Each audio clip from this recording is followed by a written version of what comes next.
Are you doing these activities? Are you doing the exercises? Are you having the results? I want to know which one is working the best for you. We've gone through now 4 different scripts and 4 different approaches to go after people in your hot market. We have so far asked people for support in becoming a one-time customer in your hot market. We have also gone to people in your hot market and asked them if you could practice on them. We have done a direct approach. So this is one of my favorites, going to people that you think could crush this and letting them know that you think that they could crush this if they could just have an open mind and take a look at what it is that you're doing. We also had an indirect approach yesterday, which was going to people and asking them for their help, people that you look up to, play into their ego, asking them for their opinion, for their experience, that you really look up to them, you appreciate and respect them, they've had a major success, and you just want to see if they would take a minute of their time and take a look at what it is that you're doing. And then at that point, you send that indirect tool. So it's not coming directly from you. You give a third-party approach with a tool or a video or a Zoom recording, and ask them to watch it and go through that script. So I want to know how it's going. Are you actually doing this stuff? Are you just watching me talk? If you're doing this, I want to know which one of those has been working the best for you. Okay. So, is it the hot market asking for support to become a one-time customer? Is it the hot market and asking them if you can practice on them? Is it the direct approach with the tool telling them that you think that they'd be amazing at this? Was it the indirect option where you ask them for their opinion to take a look at this and see if it's a viable option? You really want to work from home or work from anywhere, or you really want to get out of your job and you think that this is going to be the answer. So which one of those 1, 2, 3, or 4 is working the best for you? I want to hear it in the chat. Would also love to know how many people you are reaching out to. All right. I'm going to share my screen and just write down a few things that Eric talked about. I just want to remind you of what it is that we are supposed to be doing. Actually, I am going to write it in the comment section of the Facebook. Let me get back over there. Let me write it in the comment section. So, just to recap what it is we're doing right now. Number 1 is we're supposed to be having conversations, right? Lots and lots and lots of conversations. Number 2, our job is to what? It's to educate, right? We're not really focused on closing people right now. Our job is to educate the masses of what it is that we're doing. There is no failure here if you're doing what Eric talks about as the secret weapon, which is plan, do, review. So, he gave some examples in his training today that, sometimes you're in the middle of a conversation. He said, what was the example? Just because he said in a group, in one of his $1 million masterminds, just because somebody is an earner does not mean that somebody is a leader. And when he said this, the whole room gasped and was like, oh, and they all wrote it down. And so Eric was like, aha, I'm onto something. Okay. There's a whole lesson here. There's a whole something for me to teach on this topic. Just because you are an earner does not mean that you are a leader. And this is where a lot of leaders fall into a trap, because they think because somebody is earning that they have the potential to lead, and they give them the ability to lead. They let them go and lead, and they run their whole organization in the ground because they have no idea how to lead. I saw this happen in corporate America all the time. And they would promote somebody because they have good sales results, and they'd put them into a management spot, and the whole organization would crumble and everybody would end up leaving, mass exodus, because they didn't want to work for this moron. And that's because just because they were earning and they knew how to sell doesn't mean that they know how to lead. So anyway, when Eric said this in the room and he saw everybody start to take notes, he was like, oh my gosh, okay, there's something here. So I need to make a lesson out of this. So this is the beauty in the plan, do, review, because, Eric has said multiple things, he says things hundreds and hundreds of times, but, sometimes you say things and you get a reaction, and now you know that you're onto something. And that's the whole value of the plan, do, review.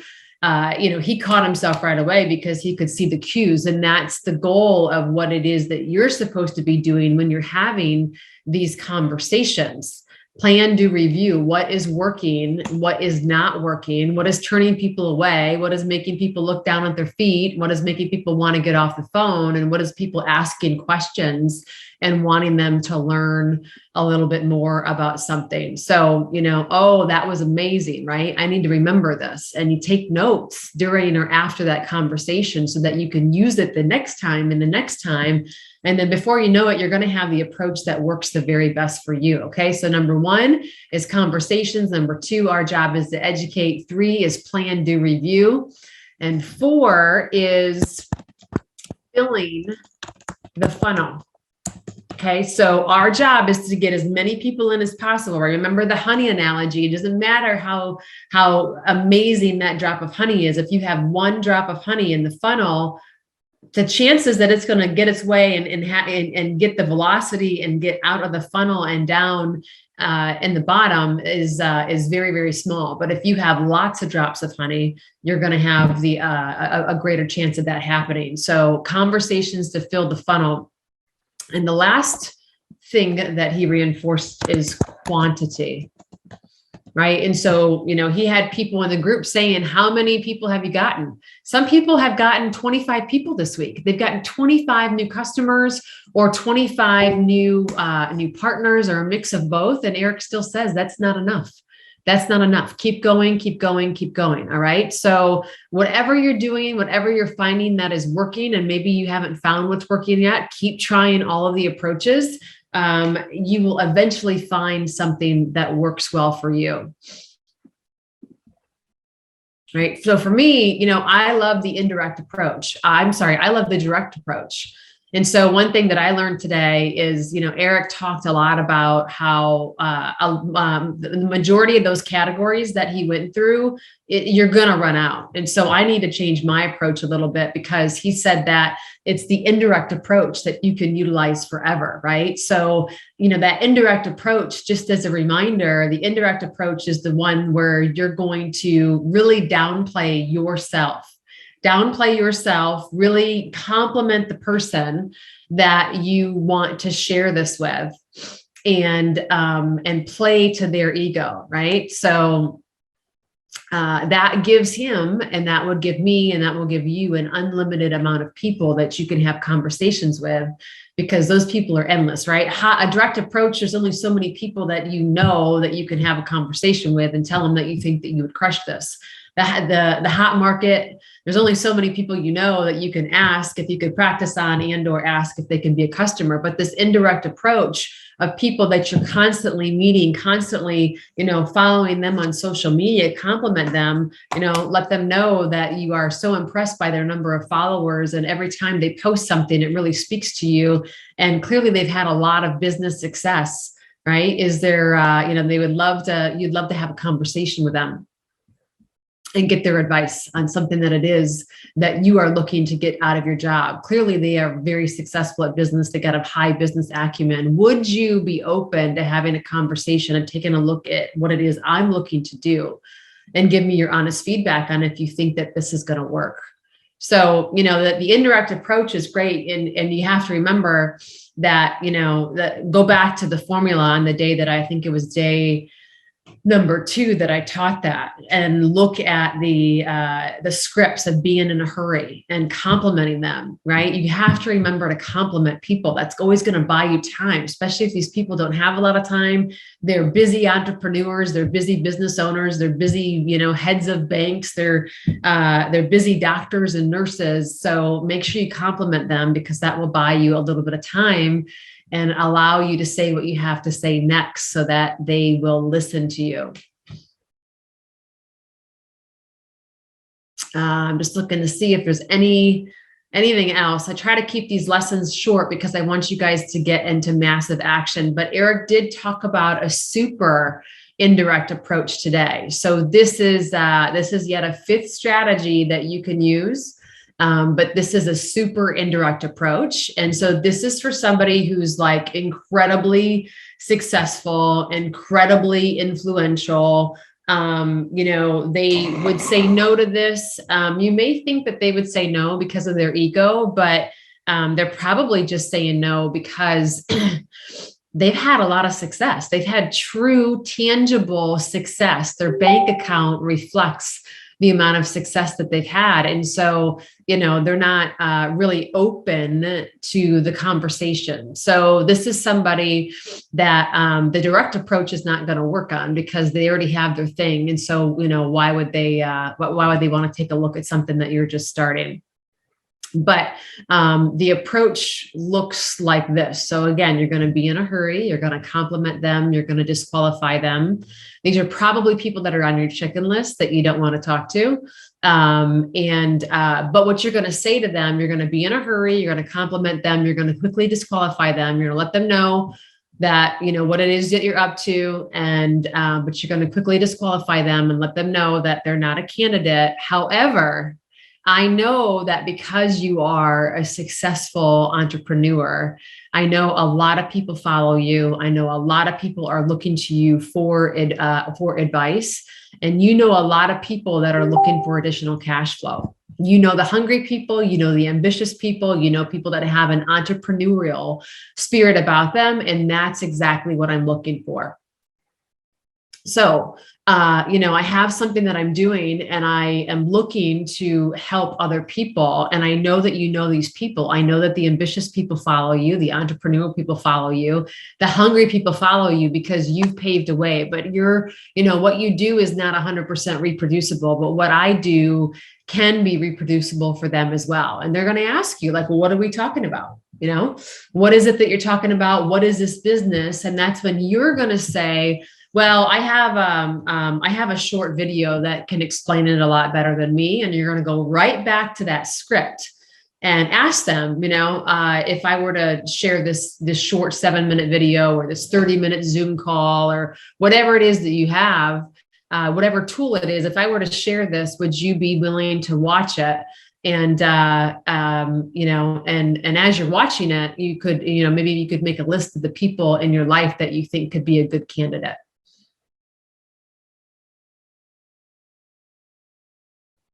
Right. So that's the fifth approach that I'd like you to work into the other ones. Now, what's going to happen is, if they truly watch this video and they truly have a pen and a piece of paper to take notes, which they will, if they've agreed to doing this, then they are going to come up with a list of people. But anybody who is a successful entrepreneur or who is successful in general, they are always going to be looking for additional ways to get cash flow. Eric said it himself. He said, I'm a very successful, wealthy man, but if you have a way that I can add additional cash flow into my portfolio, of course, I'm going to be very interested. So if they have a pile of people that they write down for you and they come back to you, you could always say to them that I'll make this very worth your while. And they're probably not going to say anything about that. How are you going to make that worthwhile until they watch the video and they start jotting down the names? And when they come back to you with that list, they're going to probably want to have a further conversation about the video. and about the opportunity that they saw in the video. And so you have a couple of options at that point. You could give them a referral bonus. Maybe you give them a little bit of a bonus. Maybe you give the commission for their first order when you get them signed up. Maybe you give that back to your friend that is doing this favor for you, this, very prestigious business executive, entrepreneur, somebody who's doing very well off. Maybe you give them a referral bonus. Or maybe when they bring all those people back to you, before you put them in the system, you could say, I want to give you, I really appreciate this. And before I put them in the system, I wanted to just give you the opportunity to get in the system before them. And don't worry, this is not something that you really have to work at, because I'll do all the work. I'll train them and I'll make them, I'll be their support person. And all you have to do is bring people to me, just like you did with this initial list. And then you can get compensated for that. You'll be in the system ahead of them. They'll be on your team, but I'll do all the training and I'll do all the work. So these are people. This approach is somebody that you're probably nervous to talk to. Again, these are probably people that are on your chicken list. So you could even say to them, like, I'm super nervous to have this conversation. Like, I look up to you, Pastor Roy. I look up to you, Dr. Smith. I look up to you, Miss Head of, a big, huge business or corporation or nonprofit. I respect you. I think that you are amazing at what you do. And I'm actually a little nervous to have this conversation. That, if you even just saying that to somebody is going to get them in a state where they're going to, really want to make you, they're going to want to hear what you have to say. And they're also going to want to make you feel comfortable and so that you can get the words out. So, that's the lesson for today. Eric just reminded everybody to turn their brains off and follow the assignments. Turn your brain off, follow the assignment, turn your brain off, follow the assignment. Can't say that enough. You guys, if you have not been having success, the type of success in your network marketing business that you've been having, you need to try all of these things that we're teaching in this group over the next 90 days, right? We got the best of the best, Eric Worre. We have access to all of his content. Just do it. You got to turn your brain off and get out there and do the assignments. So, one thing that he said that I thought was pretty cool, it was to pretend like there's a hidden camera following you around for the next 24 hours. So how much of the time are you spent actually doing the activities that I've taught in here today and the 4 previous days? And how much time are you spending avoiding doing that actual work? How many of you are sending out all of these text message blasts? How many of you are still keeping the conversation in text message? If you're not having success, that's probably a good place for you to start to look. You've got to get these conversations out of text message and have a real live conversation. I guarantee your results are going to be a whole lot higher if you do what we've been teaching and you also have a real life conversation. So, we're heading into the weekend. Don't slow down on your momentum. Make sure that you still have your working hours over the weekend. Plug into the power hours. They happen 9 a.m. Eastern Standard Time, 1 p.m. Eastern Standard Time, and again at 9 p.m. Eastern Standard Time. So plug into those and, watch these recordings. And the job at hand is to think about now people on your chicken list that you can do this 5th approach with, but nobody's doing enough quantity. Go back and think about the other 4 categories and who else can you be having those conversations with. Get them out of text message, have real conversations in all 5 of the categories. And let's keep this chat very active. You're inspiring each other on here. So I want to hear which one is working the best for you. Okay. Is it the hot market where you're asking for a favor for them to become a one-time customer? Is it the hot market where you're asking for them to practice on you? Is it the indirect approach? Is it the direct approach where you're telling them how great that you think that they are? Or is it the last indirect approach where you're asking them to think about people in their life that would be looking for additional cash flow into their household? All right. Keep the chat active, you guys. Keep this going. We're on day 5, 85 more days to go. I can't wait to see all the results and all the promotions that are going to come out of this, and have a good day.